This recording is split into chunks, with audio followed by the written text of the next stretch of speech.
माताओं को, बहनों को 3 बार अवसर मिलता है जीवन को संवारने का। 3 बार अवसर मिलता है। सबसे पहले उनका 3 बार जन्म होता है। पहली कन्या के रूप में जन्म लेती है, दूसरी बार माँ के रूप में जन्म लेती है और तीसरी बार गृहिणी के रूप में जन्म लेती है। 3 बार आपको जन्म मिलता है। पुरुषों को ऐसा अवसर नहीं मिलता है। आप 3 कुल को सुधार सकते हैं। जिस घर के माँ और बहू में, जिस घर के सास और बहू में आपस का प्रेम का रिश्ता होता है, उस घर में एक तरंग उत्पन्न हो जाता है। उस घर में स्वर्ग ही स्वर्ग है। वहाँ के बच्चे संस्कारी होते हैं, वहाँ के परिवार के लोग सभ्य हो जाते हैं, वहाँ के वातावरण अच्छा होता है। यदि आपके घर का वातावरण खराब है, मतलब आप में कहीं न कहीं कमी है, कहीं न कहीं खरा है, कहीं न कहीं खोट है। आपको 3 बार अवसर मिलता है। 3 बार अवसर मिलता है। आप पहले बार जन्म लेती है जब माँ के कोख से, तो जब आप अपने घर में रहती है तो लगभग 20 से 25 वर्ष तक अपने घर में रहती है। पहले बार 20 से 25 वर्ष तक जिस घर में रहती है, यदि आप समझदार लड़की होती है, समझदार अच्छे संस्कारी लड़की होती है, तो पहले बार अपने उस कुल को आप सुधार सकती है।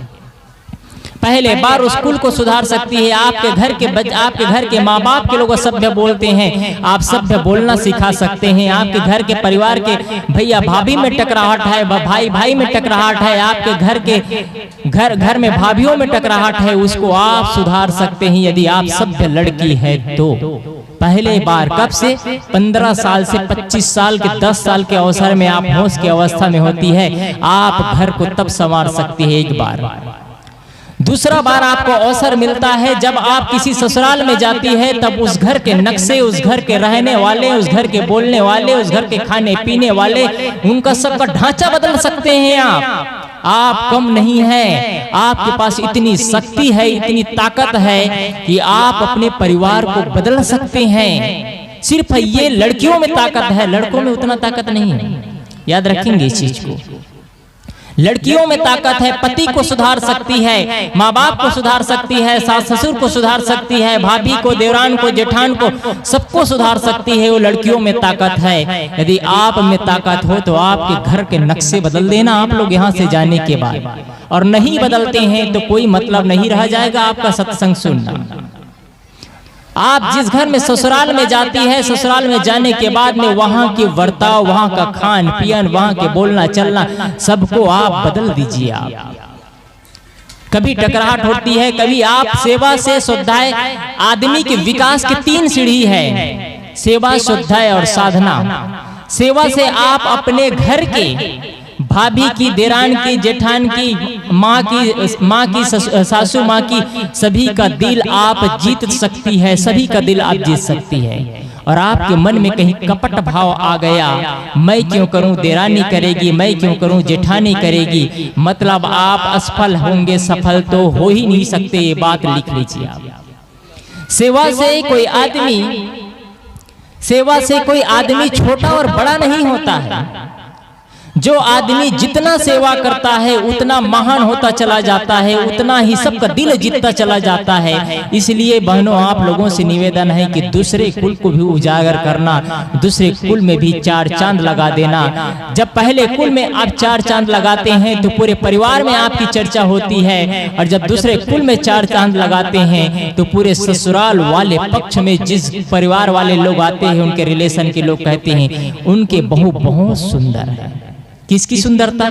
आपके चेहरे की सुंदरता नहीं कहते हैं लोग। आपके चेहरे की सुंदरता नहीं, आपके चेहरे की सुंदरता, आप सुंदर नहीं हैं।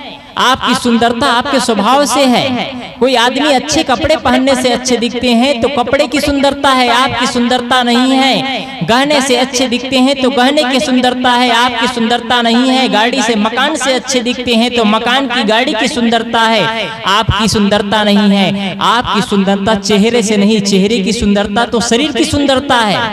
आपका सुंदरता आपके स्वभाव से है। क्या आपका स्वभाव निर्मल है? आपका स्वभाव पवित्र है?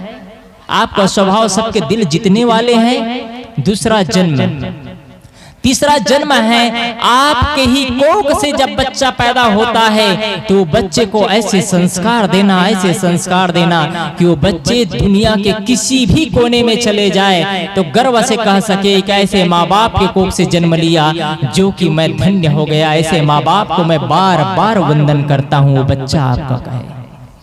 विदेश में हमारे कई भक्त लोग गए हैं और कई भक्त गए हैं, वो कहते हैं साहिब जी हमारे माता पिता का दिया हुआ संस्कार, हमारे माता पिता का दिया हुआ संस्कार आज विदेश में है पर भी वो काम आता है। आत्मीय बंधुओं, अपने बच्चों को वो संस्कार देना कि आपके बच्चे जहां भी जाए आपका गुणगान गाए, आपके बच्चे जहां भी जाए, आपके बच्चे हर जगह आपके गुणगान गाए, जहां भी जाए अपना सीना चौड़ा करके कह सके ऐसे माँ बाप के कोख से जन्म लिया जो कि मुझे योग्य बनाया, मुझे अपनी योग्यता पर खड़े करने का साहस दिया मुझे। ये तीसरे कुल का जन्म है। बच्ची का 3 बार अवसर, पहली वो कन्या के रूप में, बेटी के रूप में जन्म लेती है, दूसरी बार वो माँ के रूप में जन्म लेती है और तीसरी बार गृहिणी के रूप में। आप 3 कुल को उजियार सकते हैं और जब 3 कुल को उजियागर करते हैं तो कोई कुल ही नहीं बचता जो कि अंधेला हो, कोई कुल ही नहीं बचता जो कि अंधेला हो। अपनी बेटियों को आप लोग इतनी शिक्षा और संस्कार दीजिए कि कोई आदमी आए तो दहेज की बात न कर सके। आपके ये कई प्रदेशों में हमको जाना होता है तो मध्य प्रदेश, यूपी और बिहार एक 3 ऐसा देश है जहां लड़की पक्ष वाले लड़का ढूंढने जाते हैं। 3 प्रदेश को मैं खास जानता हूं जहां लड़की पक्ष वाले लड़का ढूंढने जाते हैं, लेकिन छत्तीसगढ़ में, पूरे छत्तीसगढ़ में लड़का पक्ष वाले लड़की ढूंढने जाते हैं। ये तो अपना अपना सिस्टम है, लेकिन आपकी बेटी को आप इतना योग्य बनाए कि आपके घर में आने वाले दामाद दहेज की बात न कर सके। दहेज प्रथा आदमी को पूरा बर्बाद कर रहा है। बेटियों को झुकना सिखाइए। यहाँ क्या परंपरा है पता नहीं, एमपी में और यूपी में बच्चियों से प्रणाम नहीं करवाया जाता है। कब सीखेंगे बच्चे प्रणाम करना? बच्चे को संत गुरुजनों को, माँ बाप को प्रणाम करना सिखाइए, झुकना सिखाइए। जब वो झुकेगी तब तो दूसरे को वो कर्तव्य सिखाएगी। दहेज प्रथा की बात आती है तो मैं एक बात बताऊं, एक जगह की घटना। एक जगह एक बहू की शादी होने वाली थी, बेटी की शादी होने वाली थी। वहां से लंबे लिस्ट आए कि हमको बहू के साथ में ये चीज चाहिए। पूरे शादी की तैयारी हुई, जो जो चीज लिखे थे, जो चीज लिखे थे वो सारी चीज उनके साथ में गई। उनके साथ में बहू आई। बहू आ गई घर में, अपने कमरे में, एसी कमरे में बैठी है। उधर से सासू माँ बड़बड़ बड़बड़ कर रही है। कैसे बहू आ गई जो कि खाना भी नहीं बनाती है, भोजन भी पारस नहीं करती है, कमरे में अंदर बंद रहती है, वहीं पड़ी रहती है। कोई मतलब ही नहीं है इनको इस घर में लाने से, क्या फायदा। इतने में बहू निकलती है उस कमरे से, और कमरे से निकलती है और कहती है, कमरे से निकलते हुए कहती है, माँ आप कुछ कह रही थी? हाँ कुछ कह रही थी। क्या कह रही थी? कहे तुमको भोजन बनाना चाहिए, सफाई करना चाहिए, पारस करना चाहिए। इतने में बहू बोलती है, माँ जब मेरी शादी हुई थी तो आपने डिमांड किया था बहुत सारी चीज चाहिए। तो कहे हाँ डिमांड की थी। कौन कौन चीज चाहिए? थोड़ा लंबे लिस्ट है, उसको पढ़ को बताओ।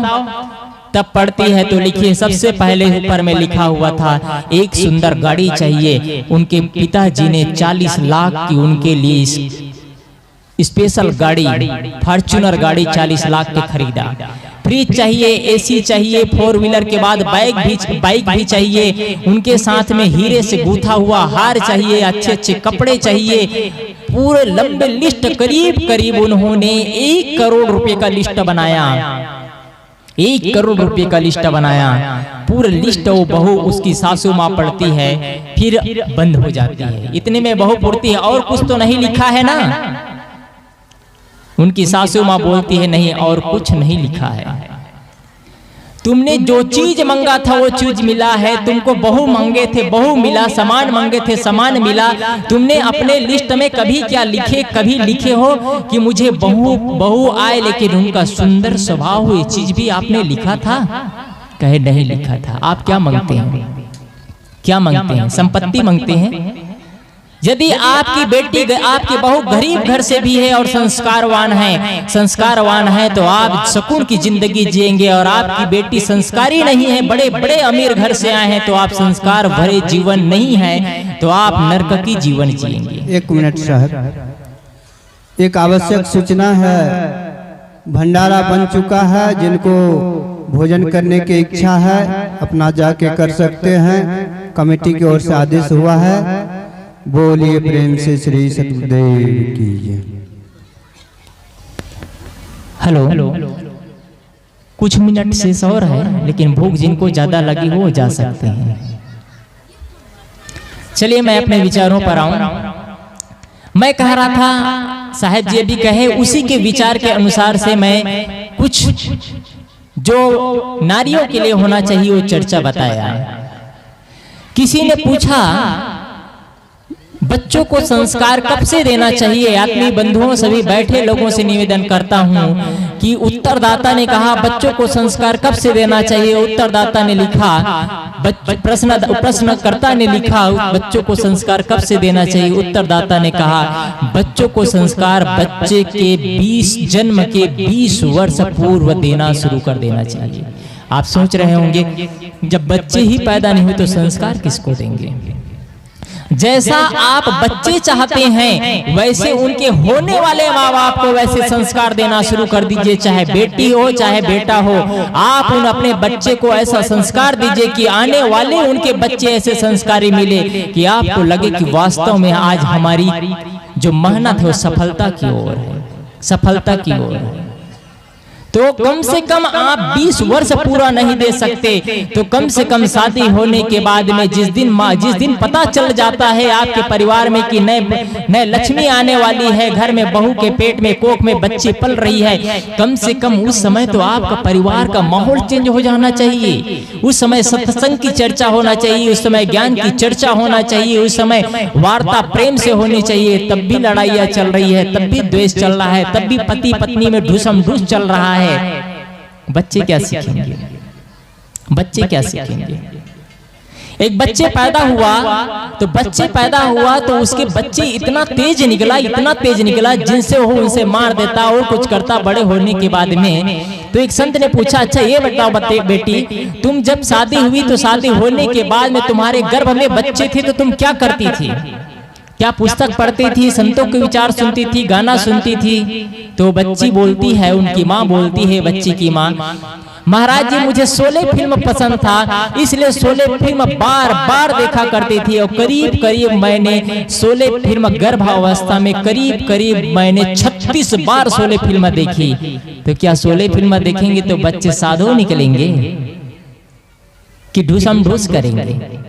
आपके ऊपर है, आप बच्चे को कैसा बनाना चाहते हैं, आपके ऊपर है, आप बच्चे को कैसा संस्कार देना चाहते हैं। बच्चे आप जीवन में कितना पैसा कमाते हैं वो महत्वपूर्ण नहीं है, उससे ज्यादा महत्वपूर्ण है आप बच्चे को कितना बिल्डिंगे देते हैं ये भी महत्वपूर्ण नहीं है। गाड़ी देते हैं, घोड़े देते हैं, मकान देते हैं, उनके बैंक डिपॉजिट फिक्स करते हैं, जमीन खरीदते हैं, ये भी बहुत ज्यादा महत्वपूर्ण नहीं है।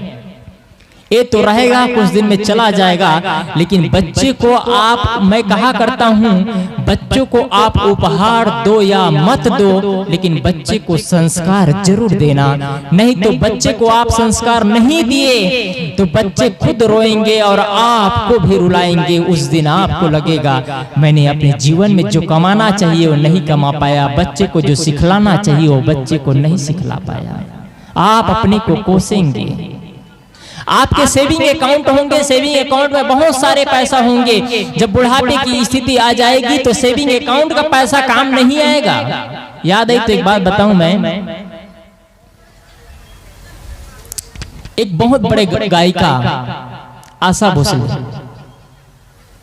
बहुत बड़े गायिका, उनकी सुंदर मधुर आवाज, उनके संगीत सुनने के लिए आदमी तरसते थे। उन्होंने लिखा है,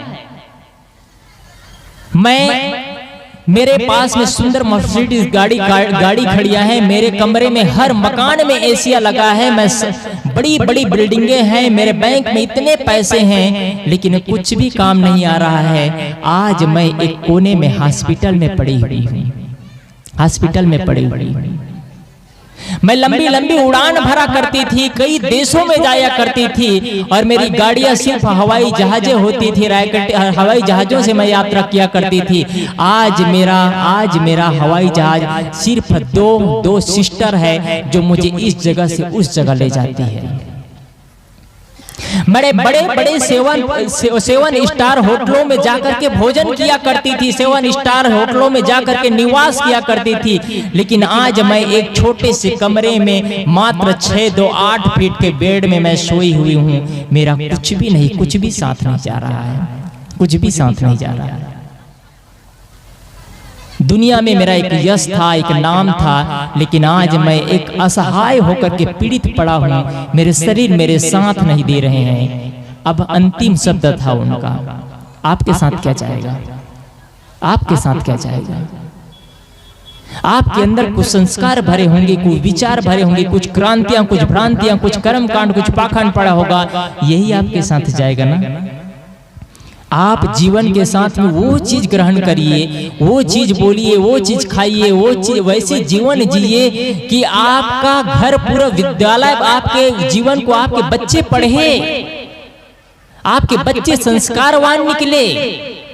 इसलिए मरते समय आप संतुष्टि भरा जीवन जिए, ये जीवन की सफलता है। कल भी इस चीज को कहा था मैं कि आप इस दुनिया से जाए तो संतुष्टि भरा जीवन जी करके जाए, बस जीवन की इतनी सफलता है। बाकी कितना कमाते हैं, कितना खोते हैं, ये सफलता नहीं, ये सफलता नहीं।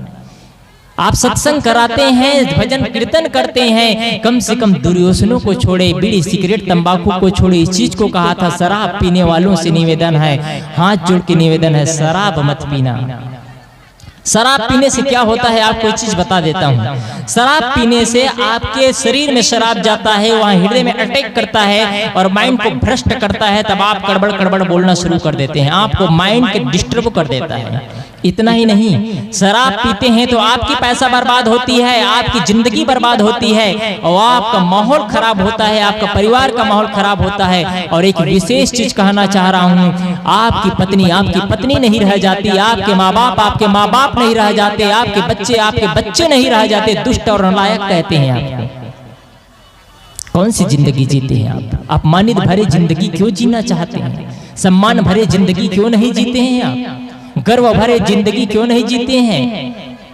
आप जब शराब पीते हैं तो एक चीज याद रखिएगा, जब आप शराब पीते हैं तो शराब बस नहीं पीते हैं, बल्कि आप अपने बच्चों की जो उड़ान भरने की क्षमता होती है ना, उड़ान भरने की क्षमता, टीचर बनने की, इंजीनियर बनने की, वकील बनने की, जज बनने की, IAS अफसर, IPS अफसर बनने की, ITI करने की, जितनी भी नेट करने की जितनी भी क्षमता होती है ना, उड़ान भरने की जो क्षमता रहती है, वो जब आप शराब पी करके घर में प्रवेश करते हैं, तब आपके बच्चे को जो उड़ान भरने की क्षमता है वो मिट्टी पलीद होती चली जाती है, मिट्टी पलीद होती चली जाती है। जब आप शराब पी करके आते हैं तो आपके बच्चे की जो उड़ान भरने की क्षमता है वो मन में सोचती है या सोचता है, ऐसे गंदे लोगों के बीच में मैं कैसे अपनी मंजिल को तय करूंगा। वो बच्चे नीरस हो जाता है, बच्चे मायूस हो जाता है, उनका उमंग, उनका उत्साह खत्म हो जाता है, उनका उमंग, उनका उत्साह खत्म हो जाता है। आपका जीवन तो आपका जीवन है आत्मीय बंधुओं, आपका जीवन कब तक का है मैं बताऊं? आपका जीवन ही नहीं है। जन्म माँ बाप ने दिया, पढ़ाया लिखाया शिक्षकों ने, दीक्षा संस्कार गुरुओं ने दिया, दुनिया से खाने पीने का सामान बाहर से मिला, आपकी जिंदगी कहाँ है? आपकी जिंदगी तो खत्म हो जाती है, लेकिन आपकी जिंदगी और तब खत्म होती है जब आपकी जिंदगी होती है। जब आप शादी कर लेते हैं तो आपकी जिंदगी नहीं रह जाती है, आपकी पत्नी की जिंदगी हो जाती है। शादी के बाद आपकी पत्नी की जिंदगी हो जाती है, और जब बच्चे हो जाते हैं तो आपकी पत्नी की जिंदगी, पति और पत्नी का जिंदगी भी खत्म।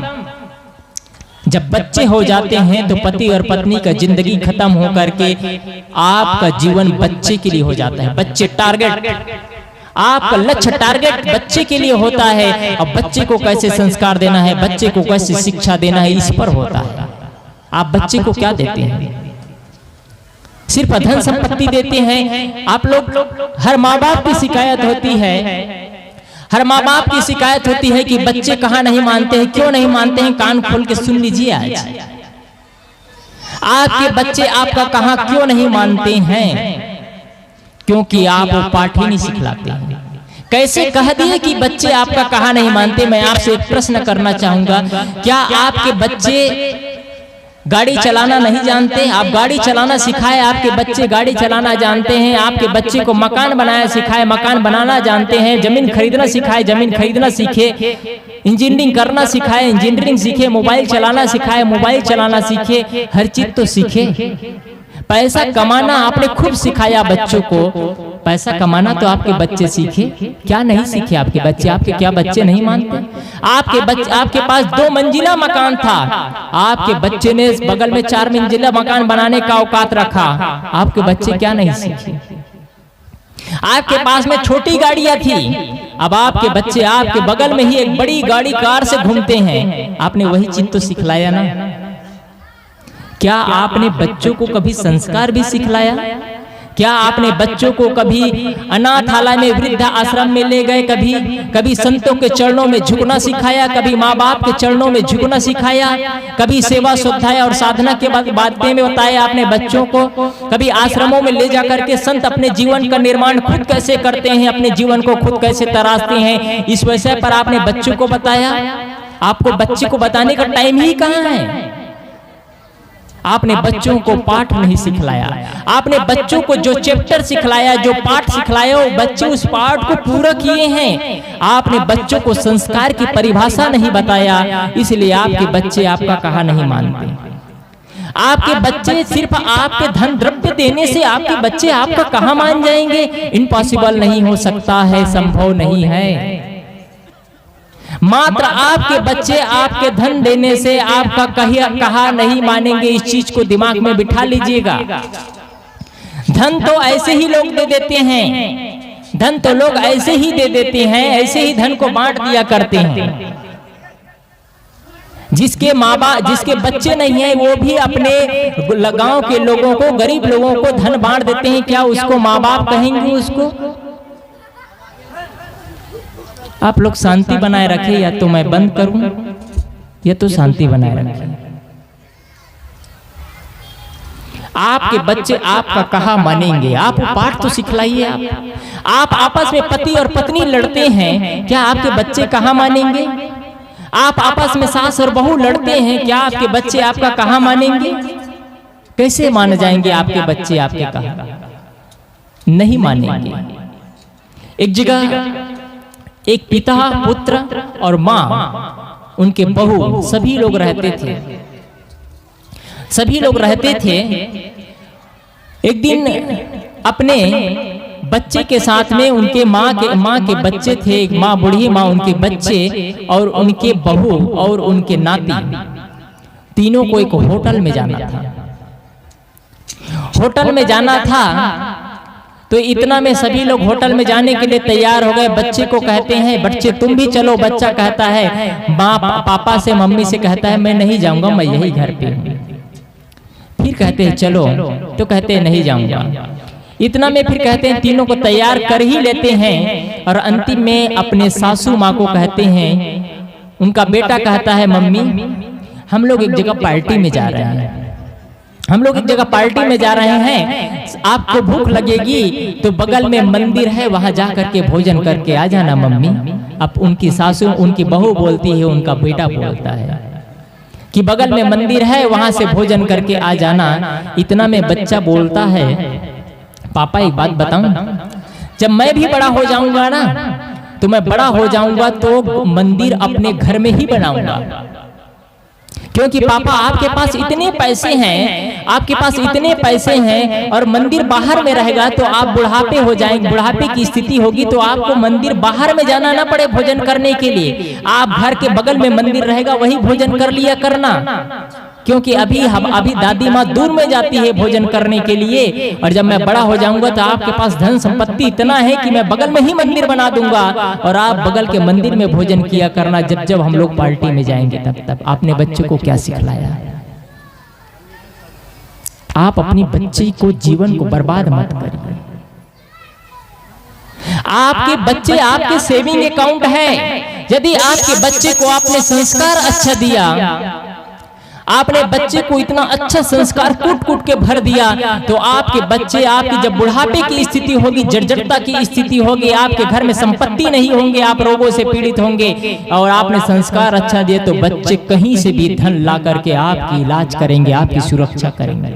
और आपने बच्चों को संस्कार अच्छा नहीं दिया, धन बस दिया, और आप चाहेंगे कि बच्चे आपके साथ में रहेंगे। जब जब आप बच्चे को फोन करेंगे, बुलाएंगे, अच्छी नौकरी लग गई है, बच्चे को चाहेंगे बच्चे मेरे पास आ जाओ, मेरे तबीयत ठीक नहीं है, इलाज कराऊंगा, तो आपके बच्चे बोलेंगे माँ तुम हॉस्पिटल चले जाओ, मैं यहीं से ऑनलाइन पेमेंट कर दूंगा, मेरे पास टाइम नहीं है, क्योंकि आपने टाइम का महत्व नहीं सिखलाया।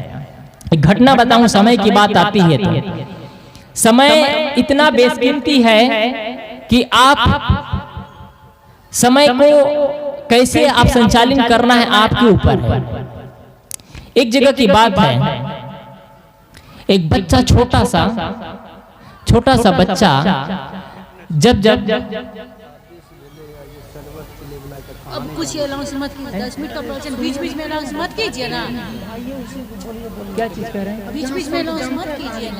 भोजन के लिए इसके लिए 15 मिनट का टाइम शाम को पता नहीं कहानी सर आप बोले सर बोला कहानी नहीं कल बोले बोलिए सर।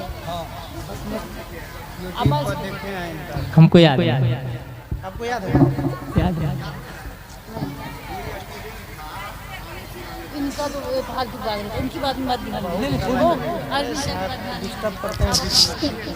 चलिए मैं अपनी बातें पर आऊं। मैं कह रहा था संस्कार की बातें। मैं बीच में चर्चा किया था कि बच्चे को आप समय दीजिए। समय बहुत बेशकीमती होता है, और आप समय को किस में देते हैं? पहले होता था शराब की लत, शराब एडिक्शन, अब हो गए मोबाइल एडिक्शन। शराब से भी बढ़ करके आप अब मोबाइल की लत हो गई है। सबसे पहले आप बिस्तर से उठते हैं तो किसकी दर्शन होती है? माता की दर्शन, पिता की दर्शन, भगवान की दर्शन, संत गुरु का दर्शन नहीं बाबा। सबसे पहले आप बिस्तर से उठते हैं तो मोबाइल का दर्शन, और सबसे लास्ट में आप रात्रि में सोते हैं तो किसका दर्शन करके सोते हैं? मोबाइल का दर्शन। मत करिए, जिंदगी को नरक मत बनाइए। आपका जिंदगी कोई मशीन नहीं है, आप जिंदगी को बर्बाद करने में तुले हुए हैं, अपने ही जीवन को आप बर्बाद कर रहे हैं। आप रात्रि में सोते समय मोबाइल लेकर के मत सोइए, मोबाइल बगल में रख दीजिए। यदि मोबाइल लेकर के भी रखे हैं तो मोबाइल फ्लाइट मोड में कर दीजिए। अरविंद जी को पूछिएगा, कभी फोन लगाए होंगे तो रात्रि में हमारा मोबाइल चालू रहता है कि बंद रहता है? आज तक मैं करीब मोबाइल 15 साल से रखा हूँ, ज्यादा दिन से नहीं। आज तक मैं मोबाइल रात में ऑन रखता हूँ। हाँ, यात्रा के समय बस ऑन रखता हूँ। आप मोबाइल लेकर के उसका जो तरंग है ना, वो बहुत खतरनाक होता है। चलिए मैं अपने अगले बात पर आऊं। मोबाइल लेकर के सोइए तो फ्लाइट मोड कर दीजिए। रात्रि में आप सोने के पूर्व, एक मंत्र है, सोने के पूर्व कम से कम आप 10 मिनट के लिए, 5 मिनट के लिए अकेले में बैठ जाइए और शांत जीवन, मुझे जीवन का निर्माण करना है, मुझे जीवन को सही दिशा में ले जाना है, मुझे किसी से शिकायत नहीं, किसी से शिकवा नहीं, मेरे लिए सब अच्छे हैं, सब अच्छे हैं, सब अच्छे हैं। सबको धन्यवाद दीजिए, सबको धन्यवाद दीजिए। बिस्तर से उठते हैं 5 मिनट के लिए, 5 मिनट के लिए बिस्तर से उठते ही सबको धन्यवाद दीजिए। सर्वप्रथम बिस्तर से उठते ही इस प्रकृति को धन्यवाद दीजिए। हे प्रकृति, मैं सुंदर जीवन, सुंदर आज मैं जब सुबह उठा तो मैं जिंदा मिला, सबसे पहले जिंदा मिला। आप सूर्य को धन्यवाद दीजिए, सूरज का प्रकाश फ्री में मिलता है। हवा को धन्यवाद दीजिए, प्रकृति को धन्यवाद दीजिए, माँ बाप को धन्यवाद दीजिए जो आपके सहयोग करते हैं, आपके बच्चे को धन्यवाद दीजिए, आपके देरान और जेठान और सास और बहू सबको धन्यवाद दीजिए। आप तो बद्दुआ ही दे रहे हैं। जब आप देखे होंगे कभी देरान और जेठान में लड़ाइयाँ होती है ना, तो देरान और जेठान में कभी लड़ाइयाँ हो गई, कोई महिलाओं, 2 महिलाओं में लड़ाइयाँ हो गई, और वहां पर कोई पुरुष हो तो उस पुरुष को खिसकना पड़ जाएगा। ऐसे शब्द चुन करके नंगे शब्द बोलेंगे, ऐसे भद्र शब्द बोलेंगे कि कोई पुरुष हो तो उनको कान छिपा करके पीछे खिसकना पड़ जाता है। और फिर बोलती बंद महीनों महीनों, क्या जिंदगी है ये? परिवार है ये? परिवार होता है आपस के प्रेम से परिवार होता है। जहाँ 4-6 सदस्य हो वही परिवार नहीं। जहाँ 4-6 सदस्य हो, जहाँ माता पिता को सम्मान दिया जाता हो, देरान जेठान को सम्मान दिया जाता हो, सास बहू को सम्मान दिया जाता हो, उसे परिवार कहा जाता है। जिस घर में देरान जेठान, सास बहू, भाई भाई आपस में एक साथ मिल करके दोपहर का भोजन होता हो, एक साथ सभी लोग बैठ करके पंक्तिबद्ध भोजन करते हो, मानो उस घर में रोज होली का त्योहार है। आप लोग साल में एक बार मनाते हैं ना होली का त्योहार, आप रोज मनाइए। और जिस घर में रात्रि के समय ऑफिस से, ड्यूटी से, खेत से, खलिहान से आने के बाद में सभी लोग रात्रि के समय एक साथ बैठ जाते हैं और एक साथ बैठ करके एक दीप प्रज्वलित कर लेते हैं। दीप प्रज्वलित करके माता पिता की आरती उतार लिया करते हैं, माता पिता की आरती उतार लिया करते हैं, संत गुरुजनों का विचार सुन लिया करते हैं और सभी के सभी बड़ों का आदर और सम्मान करते हैं। मानो उस घर में रोज दीपावली का त्योहार है, रोज उस घर में दीपावली का त्योहार है। आप साल में सिर्फ 2 दिन, साल में सिर्फ 1 दिन दीपावली का त्योहार मनाते हैं। आत्मीय बंधुओं, आप सभी से निवेदन है कि आप पूरे साल भर दीपावली का त्योहार मनाइए। क्यों एक ही दिन मनाते हैं? क्यों एक ही दिन मनाते हैं? आपका जीवन है, आप जीवन को तरासिए जीवन को। कैसे तरासना है इस पर थोड़ी चर्चा करूं मैं। जीवन को कैसे तरासा जाता है, एक घटना बताऊं, फिर अपने जीवन के तरासना कैसे इसको बताता हूं। एक आदमी संत के पास जाते हैं और संत के पास जाने के बाद पूछते हैं, भाई साहब, संत से पूछते हैं, भगवान मेरे जीवन का महत्व क्या है? आप सभी लोग बैठे सभी लोगों से निवेदन है कि आप सभी के सभी इस घटना से जीवन का महत्व पता चल जाएगा। आपके जीवन का महत्व कितना है आप खुद लगाइएगा, आपके जीवन का महत्व कितना है। वो संत से पूछते हैं, संत भगवान मेरे जीवन का महत्व क्या है? वो संत बैठा था, उसके बगल में एक बक्सा था, बक्सा से एक पत्थर निकालता है और दे देता है। कहते इस पत्थर को बेचना मत, तुम पूछना चाहते हो जीवन का महत्व क्या है, ये बात मैं बाद में बताऊंगा। पहले इस पत्थर को तुम जितना अधिक जगह हो सके इस पत्थर का कीमत पूछ करके आना, बस बेचना बस मत, बेचने की गलती मत करना। वो आदमी वहां से निकलता है और निकलते ही सबसे पहले उनको कबाड़ वाला मिल जाता है। तो कबाड़ी कहते हैं, कबाड़ी से पूछते हैं, वही बात सब जगह पूछते हैं, मैं 60 में बता रहा हूं आपको। कबाड़ी वाले से पूछते हैं, भाई साहब इस पत्थर को क्या रेट में लेंगे आप?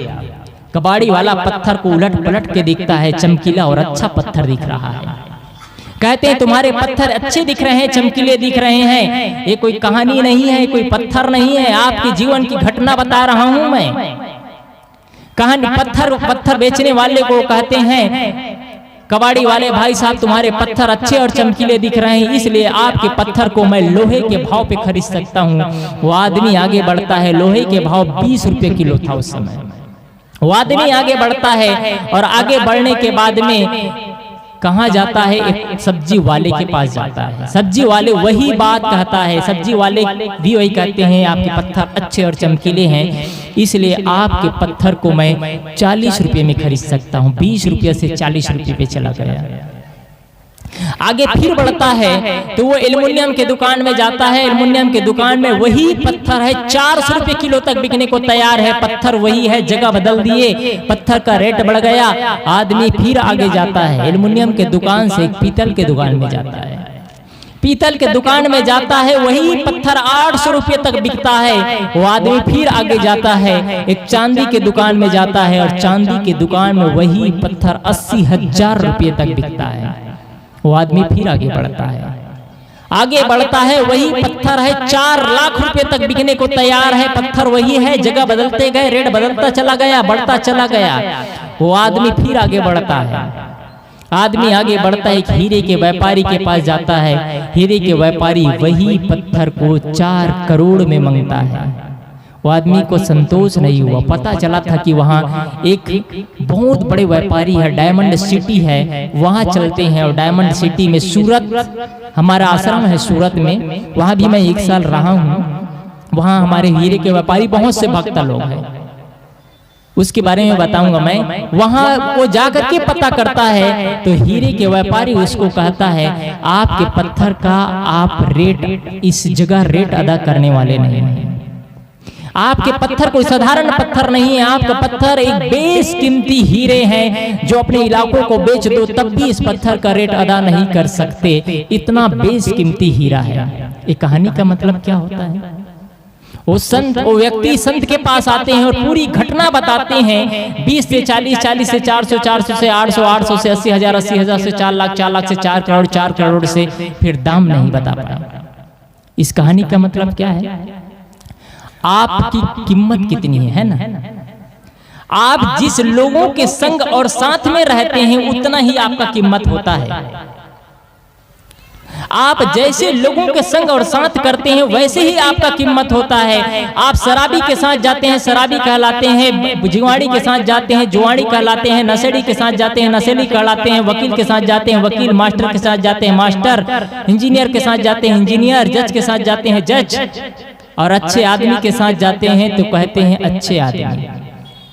और कहीं आप संग करते करते आप अच्छे आदमी के साथ साथ साधु के संग करना शुरू कर देते हैं, साधु के संग करना शुरू कर देते हैं और सज्जन आदमी बन जाते हैं। पूरे गांव के लोग कहते हैं वो आदमी तो सज्जन आदमी है, बहुत ही सज्जन आदमी है, सज्जन आदमी, आपकी प्रशंसा होती है। और कहीं संग करते करते आपका जीवन का रंग बदल जाता है, आपका पूरा तब्दील परिवर्तन हो जाता है और आप संतों के संग में चलना शुरू कर देते हैं। आपका रंग ढाल, चलना बोलना, खाना पीना सब कुछ बदल जाता है। तो लोग पहले आप दुनिया के सामने झुकते थे, अब पूरी दुनिया आपके सामने झुकने को तैयार हो जाती है।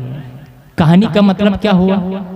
कहानी का मतलब आपके ऊपर है, आप अपना कीमत कितना में जानना चाहते हैं, आपके ऊपर है।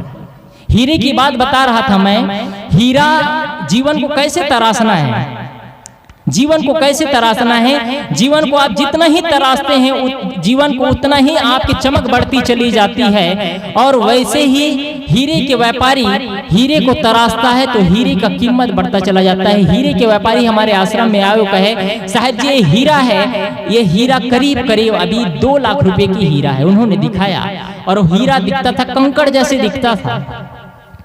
कहे साहब जी इस हीरे को तराश देंगे तो इस हीरे के 56 पहल निकलेंगे। कितना छोटा सा छोटा हीरा हो, दूरबीन से देख करके भी उसका 56 पहल बनाया जाता है। कहे इस हीरे को तराशने के बाद इस हीरे का 56 पहल बनेगा और इस हीरे का कीमत 2 लाख से बढ़ करके 6 से 7 लाख रुपए तक जाएगा। हीरे को तराशने पर हीरे की कीमत बढ़ता है। आप अपने जीवन को तराशते हैं, आपका कीमत बढ़ता है। पानी आप देखे होंगे, पानी आप नल में ऐसे खोलते हैं तो नल में खोलते हैं तो कई हजार लीटर पानी ऐसे ही गंवा देते हैं, कई हजार लीटर पानी ऐसे ही गंवा देते हैं। उसके बाद में क्या होता है, जब वही पानी को तराश दिया जाता है, वही पानी को फिल्टर किया जाता है तो वही पानी का कीमत बढ़ता चला जाता है। वही पानी को 20 लीटर बाटल में भर देते हैं, 20 लीटर के बाटल में 50 रुपए में जाता है। वही पानी को SI मार्का लगा बाटल में भर देते हैं तो वही पानी 20 रुपए लीटर में 20 रुपए लीटर में कहाँ जाता है, रेलवे स्टेशन में। और वही पानी का जगह बदल दिए, एयरपोर्ट में चले गए तो एयरपोर्ट में जाने के बाद में वही पानी का कीमत 50 रुपए लीटर हो जाता है। कीमत आप बढ़ाइए, आप अपना कीमत बढ़ाइए, जीवन को तराशिए, जीवन को सुंदर बनाइए, बच्चों को अच्छा संस्कार और शिक्षा दीजिए। बच्चे आपके सेविंग अकाउंट हैं, बच्चों को गलत शिक्षा मत दीजिए, बच्चे को लूले और कमजोर मत बनाइए। बच्चे को अपने आप पर सर्वशक्तिमान बनाइए, अपने पैरों पर खड़ा होना सिखाइए तो निश्चित ही सत्संग करना सफलता होगा। आप सभी को मैं अनेक अनेक धन्यवाद देते हुए अपने वाणी को विराम देता हूँ। बोलिए।